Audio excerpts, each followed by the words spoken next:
भागवत की शरण जिसने ग्रहण की, भागवत ने उसका उद्धार किया।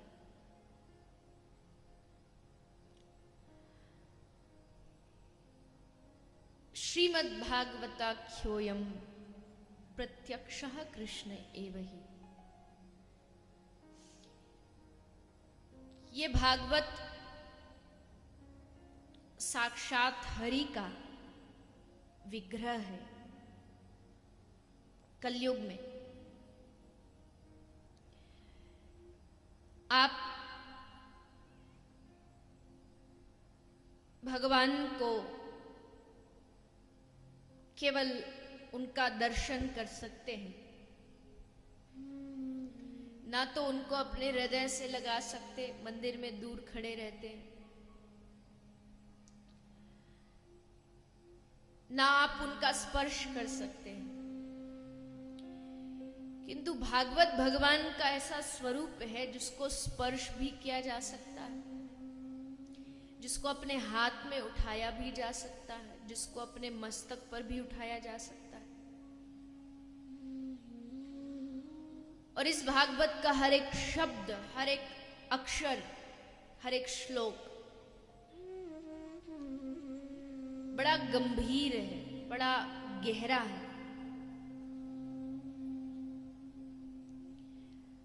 बुरा नहीं मानिएगा, लेकिन कहीं ना कहीं आज धीरे धीरे भागवत मनोरंजन का साधन बनने लगी। लोगों को लगता है कि केवल नाच लेना, गा लेना यही भागवत है, जिसके कारण उस उछल कूद में भागवत का जो मूल स्वरूप है वो ढक जाता है, वो दब जाता है।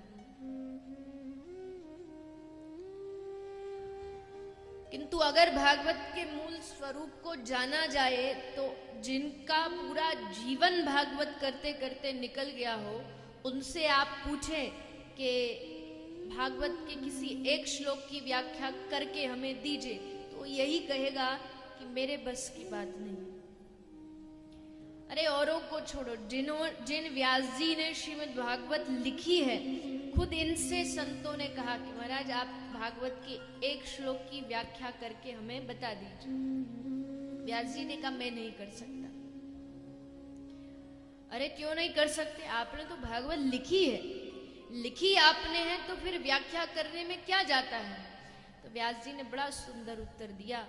कहते हैं लिखी तो मैंने है, लेकिन लिखवाई तो उसने। लिखवाने वाला तो वो है। कलम चली इसका मतलब ये थोड़ी कि मैंने लिख दी। जुबान चल रही है इसका मतलब ये थोड़ी कि मैं कथा बोल रहा हूं। लिखी मैंने है पर लिखवाने वाला कोई और है। कथा कराई हमने है। बोर्ड पर क्या लिखा है? कथा का आयोजक कौन है? श्याम सखा मंडल।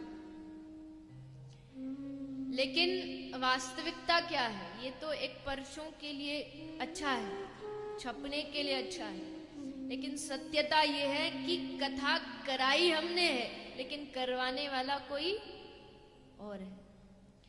कथा कह हम रहे हैं, लेकिन कथा कहलवाने वाला कोई और है।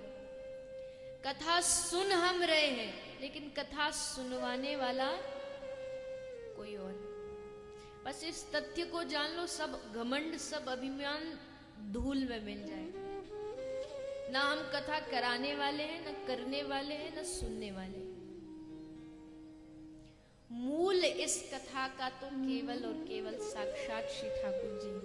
जब भगवान को खुद को अपनी कथा सुनने का मन करता है ना, तब वो जीव के हृदय में प्रेरणा डालते हैं कि कथा कराओ। और जब कथा आरंभ होती है, लोगों को तो फिर भी इंतजार करना पड़ता है लोगों का कि भैया कब लोग आएंगे। समय होता है 2 बजे का, पहुंचते 3 बजे हैं। लेकिन एक श्रोता ऐसे हैं इस कथा के जो समय का इंतजार नहीं करते। कोई आए ना आए, वो सबसे पहले आकर के बैठ जाते हैं। वो कौन है? कौन है वो? साक्षात श्री ठाकुर जी, स्वयं बाबा खाटू नरेश। आप देखो, आप तो जाके घर चले जाते हो, हम घर चले जाते हैं, वो बेचारे यहाँ प्रतीक्षा में बैठे रहते, कब कथा शुरू हो, कब आरंभ हो, कब मैं कथा सुनूं।